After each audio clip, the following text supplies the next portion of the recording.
But these people aren't dying from COVID. Let me give you several examples here. An anesthesiologist intubated the patient's, like, I think it was right bronchi and of a patient, and they couldn't get the sats up, and for about 5 hours, like, we were waiting on a chest x-ray to confirm that the placement was wrong. And in the meantime, while we're waiting for that, and we've told the anesthesiologist that it was placed wrong, because, like, literally only one side of his fucking chest is, like, inflating, he dies. Okay?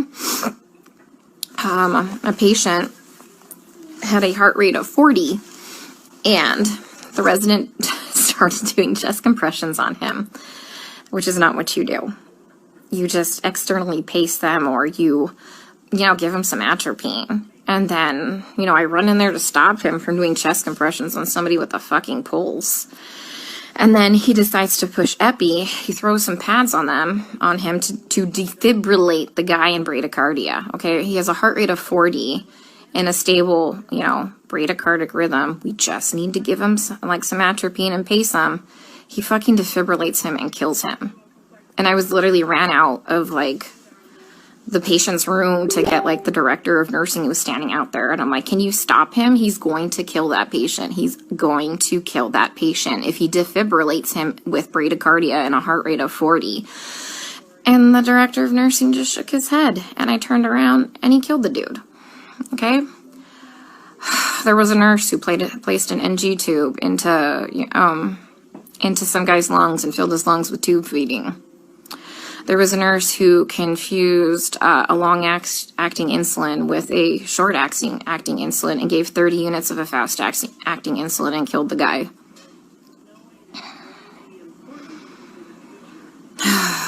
What else? Other stuff have I seen? Yeah.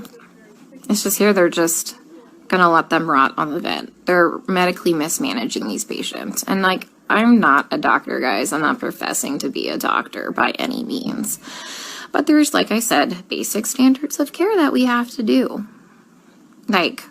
When somebody's low on blood, literally on the brink of a critical low blood level, we should replace the blood.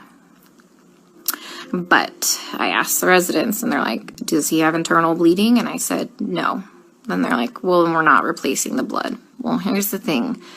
In these COVID patients, they all eventually need a blood transfusion. Their blood, if you don't have enough blood to actually oxygenate your body, the vent settings don't fucking matter, okay? They don't matter because you have no oxygen carrying capacity of your blood, okay? I told you about the patient where all that purulent drainage just kept seeping into his lungs because the ET tube cuff was leaking and nobody has a fucking manometer here to check the pressures. And I finally figured that out. And I kept saying, hey, you know what? His white blood cell count is steadily we're having a problem with it. Do you want to start some antibiotics? No. Well, does he have a fever? And I said, no, he doesn't have a fever.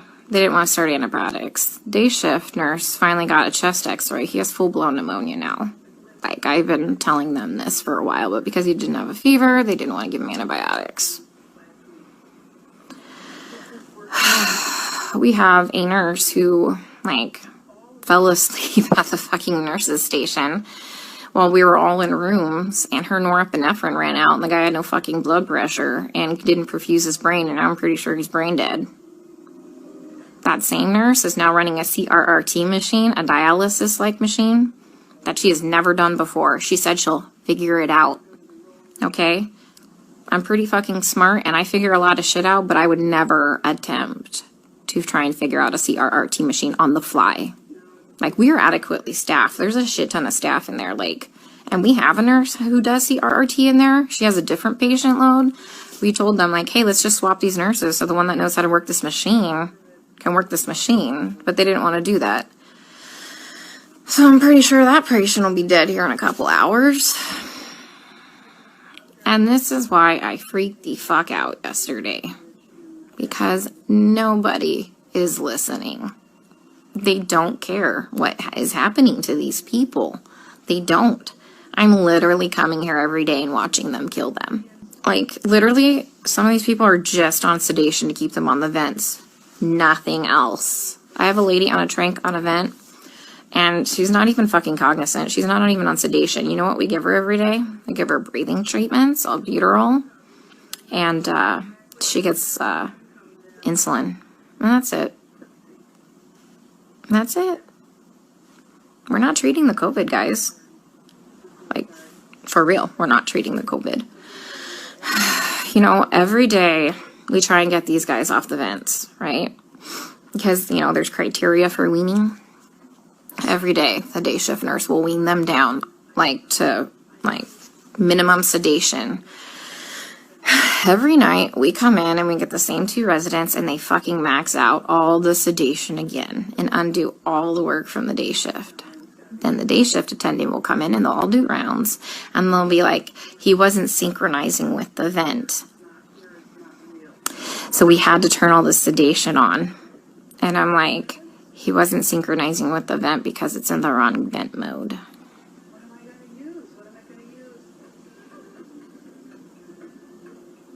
So, I legit don't even know what to do anymore.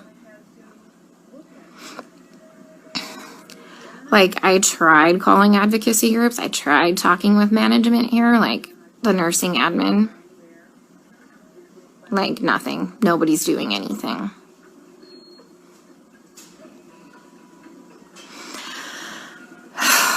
We still have 100% mortality rate in the ICU unit. I just left. But, I mean, they're living longer because we have, like, legit ICU nurses there.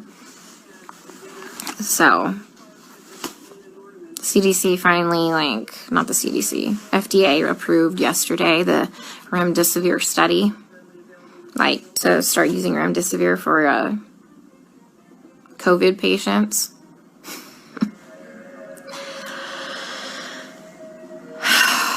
Guys, I don't even know what to do anymore. And this is why it had a complete fucking breakdown. Like, I literally had to call my friend Lisa and FaceTime her, and she answered the fucking phone while she was in the shower because she, like, knew I was having a hard time to talk to her.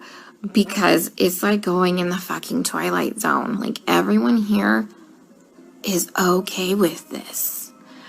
Look, the only way I can kind of put this into context for everybody is, and this is going to be kind of an extreme example, this is like really the only thing I can come up with, is like if we were in Nazi Germany and they were like taking the Jews to go put them in a gas chamber, I'm the one like there saying, hey, this is not good, this is bad, this is wrong, we should not be doing this. And then everyone tells me, hang in there, you're doing a great job, you can't save everybody, you're amazing, you're a great nurse.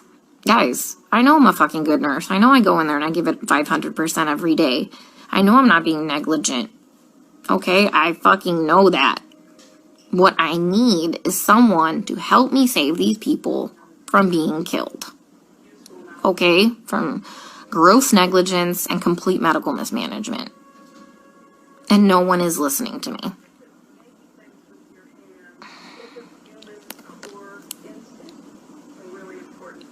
Like, for real, nobody's listening. Like, I legit don't know what to do anymore.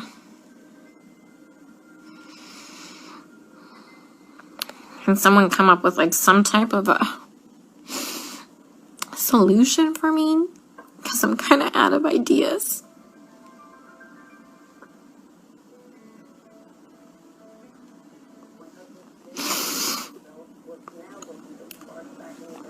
You know, when I try and talk with some of the other nurses here, and they're like, well, you can't save everybody. And they all know what's happening. They all agree with me, and they all just shake their heads. And I'm like, am I the only one who is not a sociopath?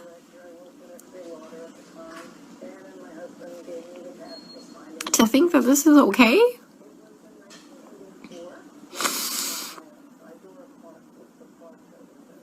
I mean, guys, they literally don't even know when they're dead.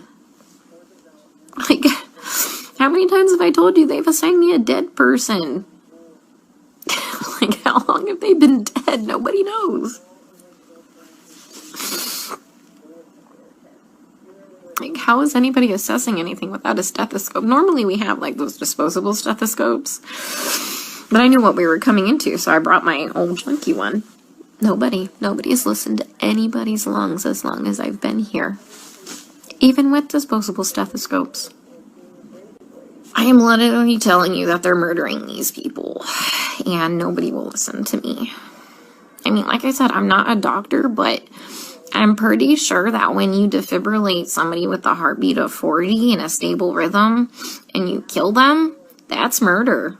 And I'm pretty sure that when you put somebody's PEEP up to like 25 and PEEP doesn't go past, I think, like 15, 20, and you blow their lungs out and they die, I'm pretty sure that's murder. You know, I mean, I've just watched a doctor drop a central line and fucking rupture like the subclavian like vein, and the guy fucking bled to death.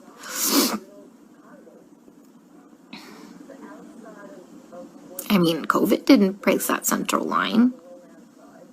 COVID didn't kill that guy. I mean, he was a COVID patient. I mean, every single patient I've taken care of, guys, is a COVID patient. Like, I've never had a non-COVID patient, okay?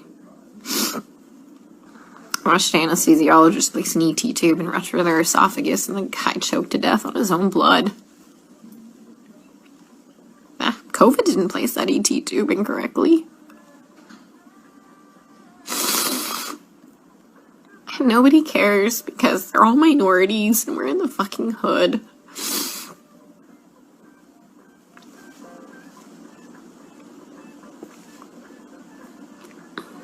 You know, and that's just not okay.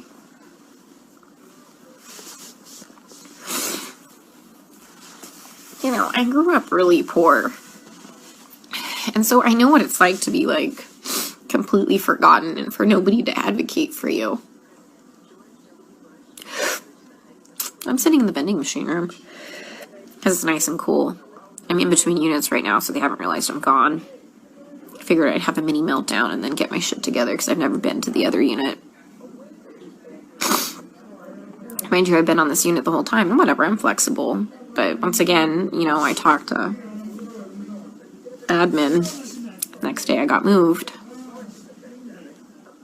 That's what happened to the other hospital. They don't care what's happening to these people. And I just have to keep watching them die. And alright guys, I'm going to the new unit. Let's see how they kill them there, okay? Stay safe. Stay out of NYC for your healthcare.